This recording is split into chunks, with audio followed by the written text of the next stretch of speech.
Yo guys, today is the 27th of April and I just got into this trade on this long position on EURJPY. Let me briefly explain the strategy, like my strategy.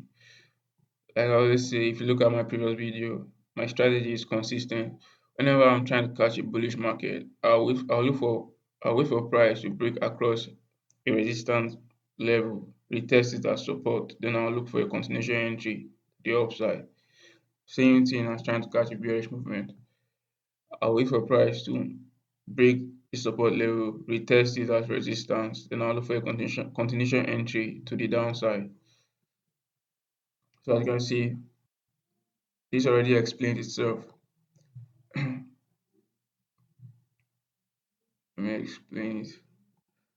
Price broke to this point, like broke across this point and started rejecting this place multiple times because if you look at it previously, price has rejected this point multiple times. So it did the same thing at this point here, multiple rejection. And he came back down, creating a lower low, refusing to take this other low. That is a higher low. I mean, refusing to take this other higher low down this one below it. Then he started rejecting it multiple times. Rejection one, rejection two, and rejection three. So three multiple rejection at that point is it's a valid support level. Like gives us a valid confirmation of that level is actually a valid support level. You understand? Don't mind me, I'm just studying. I'm still trying to get good at this. So,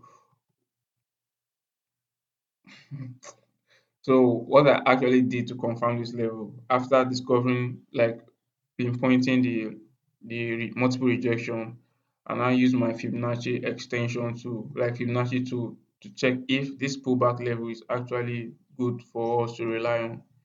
I drew my Fibonacci from the swing low, that is this point, from the swing low to the swing high. As you can see, from the swing low to the swing high, that's this point here. So as you can see, this price has rejected this level multiple times. Even it came back to retest this minus 28 points. That is 38.20 Fibonacci pullback level, which gives a valid pullback. Like anytime price reject this level, this 50, 61.80, it's a valid pullback level for you to take your entry. Understand? So the next one, confidence I use, I normally get my entry on the 15 minutes and 30 minute time frame. So I waited for price to cross and close across this 50 EMA on both the 15 minutes and the 30 minute time frame. As you can see, both EMA price has crossed both EMA on those time frames, and it has given me like a valid confirmation. Then my take profit actually target levels. I use my Fibonacci extension, also my supply and demand levels. You can see this is a valid level where price has rejected multiple times, and if price is breaking across this resistance, the next place I'm expecting price to go to is this level.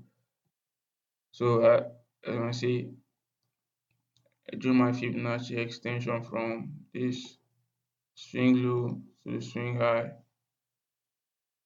Although my minus 61.80 Fibonacci extension did not get to the actual level I want, but I know that as long as price break across this level and there's volume, price will definitely get to this point. So for my stop loss, I set my stop loss behind structure, because if you look at this point, this is, and if price mistakenly goes down, like goes against me and takes me out at this point, the entire move is invalidated, meaning it's no longer a valid bullish move in setup again. Like this setup is no longer valid. And so that's just how I, like, the basic confluence I used to get into the trade. And let's see how the market unfolds. I'll update you all on the next update on this trade. I got stopped out at break even.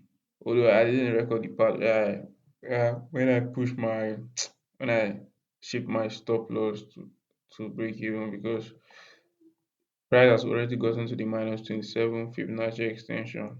And according to my rules, whenever it gets to this point, minus 27 Fibonacci extension, I will take my stop loss to break even, because anything that makes price reverse from here back to my entry, I have like, it's in 95% chance that it will hit my stop loss. Understand? So that's from my, I'm working with data, you understand? I'm not just saying it because it's it's a way to protect myself. I've seen it played out multiple times. I price reverse from the minus 27 and go straight to my stop loss multiple times. Understand? So I've seen it play out multiple times. That's why I added it to my rules. So I got stopped at break even. Although it hasn't even gotten to the point where it's still the same thing as breaking even because of spread and the rest and other factors. So I don't know. Maybe it might reject and still go, but one trade per day. I'm not breaking my rules. I'm disciplined. So hopefully, let's see how the market unfolds, or let's see how the market plays out. Maybe we might get more trades this week. Today is just Monday. Hopefully, let's see what the market has in store for us this week. Peace out.